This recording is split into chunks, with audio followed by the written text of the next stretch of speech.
What is eating disorder, क्या है इसके सिम्टम्स, क्या है रिस्क फैक्टर्स और कैसे इनसे बचा जा सकता है। Let's check it out. Eating disorders are serious health conditions that affect both your physical and mental health.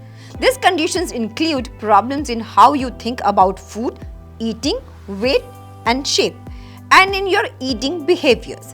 These symptoms can affect your health, your emotions, and your ability to function in important areas of life. और सबसे बुरी बात तो ये है कि अगर eating disorders को टाइम पे नहीं क्योर किया गया तो इससे डेथ भी हो सकती है। तो चलिए सबसे पहले जानते हैं क्या है इसके सिम्टम्स। सिम्टम्स वैरी करते हैं कि किस तरीके का ईटिंग डिसऑर्डर है आपको। ये 2-3 तरीके के होते हैं। कुछ तो इतने ज्यादा कॉमन होते हैं कि आप किसी को खाना खाते हुए देखेंगे तो आप इजीली फिगर आउट कर लेंगे कि ये बंदा या बंदी ईटिंग डिसऑर्डर से परेशान है। First one is anorexia.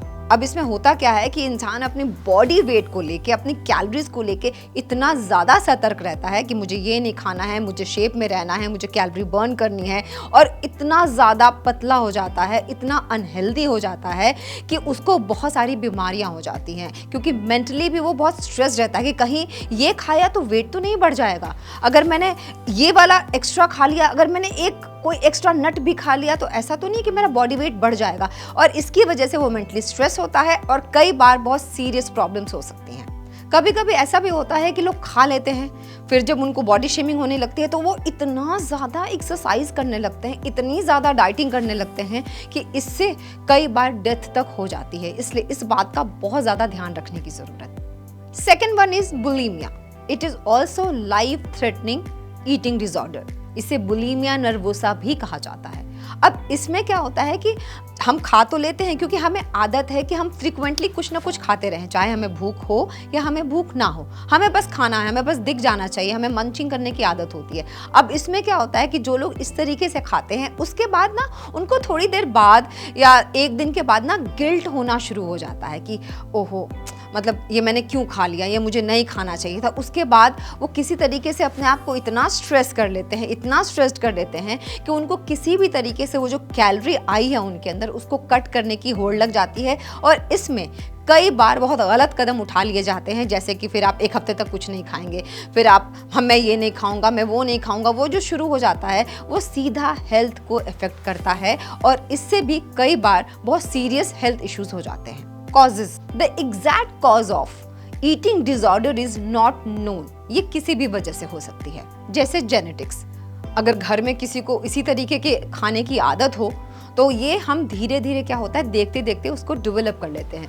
जैसे कि अगर कोई बच्चा देख रहा है बचपन से, उसको आदत हो जाती है कि लोग घर में ऐसे ही खाना खा रहे हैं, मतलब कुछ भी खा रहे हैं, कभी भी खा रहे हैं, तो उसको भी वो आदत धीरे धीरे लग जाएगी। The second one is biology. अब इसमें क्या होता है कि दिमाग में अगर कोई केमिकल रिएक्शन है, दिमाग में कोई स्ट्रेस है, तो पता ही नहीं लगता कि हम कितना खा रहे हैं, क्यों खा रहे हैं, कितनी कैलोरी ले रहे हैं और बॉडी का वेट क्यों बढ़ता चला जा रहा है। Eating disorders cause wide variety of complications. बहुत सारी कॉम्प्लिकेशंस हो सकती हैं, बहुत सारे सीरियस हेल्थ इश्यूज हो सकते हैं और कई बार इससे डेथ भी हो सकती है। अगर हम सीरियस हेल्थ प्रॉब्लम्स की बात करें, डिप्रेशन, एंजाइटी, सुसाइडल थॉट्स और behaviour, problems with growth and development, social and relationship problems, substance use disorders, work and school issues और साथ में मौत भी हो सकती है। Now what is the prevention?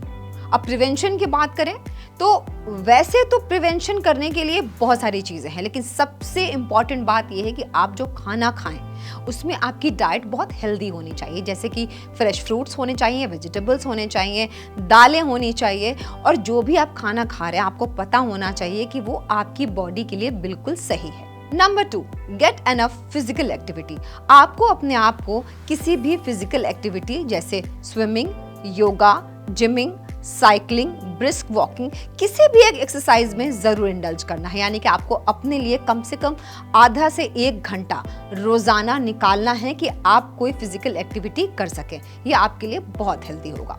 Number 3, seek help for mental health issues.